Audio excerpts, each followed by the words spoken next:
So what I love about this movie for you is I've never seen you as such a badass. Oh, I'm a You badass. and I kind of like there's this moment I think when you get the phone call where everyone, no matter what you do for a living, you know what it's like to have had too many the night before Yes. and get that call where you are on in a snap. Yeah. And seeing that way to introduce you, I was like, oh, she's got something different I haven't seen before. Well, that's good. No, yeah, one of the things that drew me to playing this role, I play Lydia Mercer, an NYPD police officer and negotiator. And my job is to get people to not commit suicide and give up guns and, give up hostages and essentially resolve situations without death.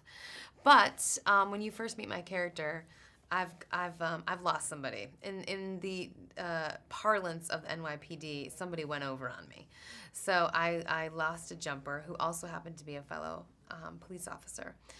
So I am lacking in respect for my colleagues when you first meet me in this movie. I've definitely been on a bender. I'm at a real low point in my career, and when I walk into this situation, which one of the fun things about this situation is you think you're walking into one thing, and of course you're walking into something totally different. And that's what kept me really interested is that this is a woman who has to stand her toes. I mean, she's there to figure out the truth and to find out what's really going on, and she's acting as a surrogate for our audience.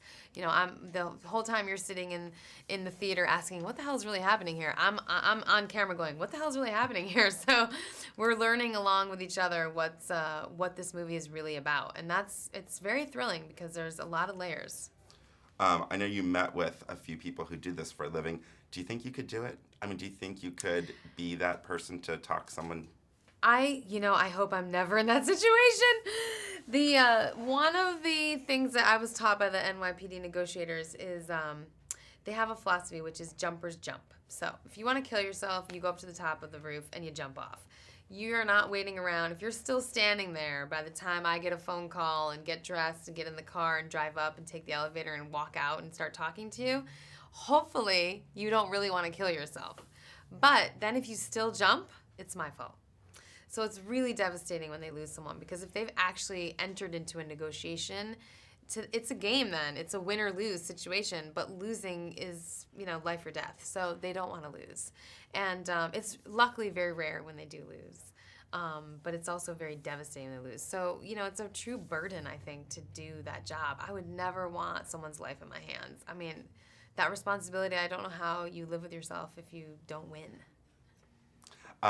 Did you spend a lot of time with other cops? Is this the first time you've played it? Yeah, it's the first time I played a police officer. It's the first time I've been, been able to hang out with the NYPD. It was great. Yeah, I hung out with mostly people in their off hours. Frankly, the female negotiators that I met with all live on Staten Island, and I had no time to go to Staten Island to visit them at their precinct. Nor does it sound like I would have wanted to, but the precinct does not sound like the sort of safest, most fun joint to hang out in. But the great thing about these women was they were kind of girly, and they were moms, and they were real women, and they didn't try to hide that fact. They weren't trying to be men.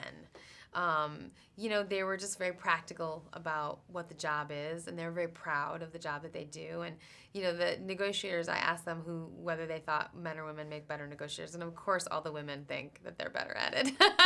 And, we are empathetic, and we are good listeners, and we tend to be pretty impassioned talkers as well. So it was interesting to hear their thoughts on all of those things. And did you go out there on the ledge yourself? Obviously you did. And how was that? I did. One of the great things about Man on a Ledge was the filmmaker's commitment to shooting this practically. There's no green screen involved. We didn't fake this. I think audiences are very savvy, and they would have picked up on that. So we really wanted people to feel like they were up there with us, that they were out on the ledge, that they were getting vertigo, that they had the pit in their stomach. And also, Asghar Lath, the director, was committed to realism.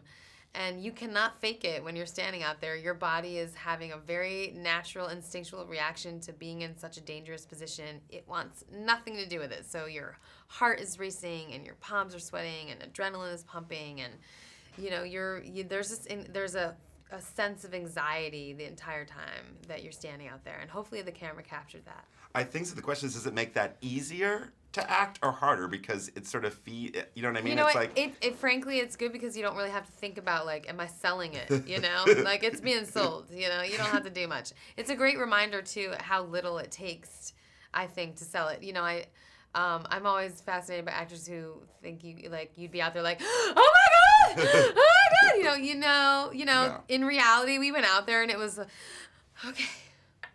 Right, it's Right. much smaller, I think, Right, than right. people realize. That was really fun. It was fun to really learn what would I do in this situation, how Right. would I really react, and so it was really fun to sort of teach myself that.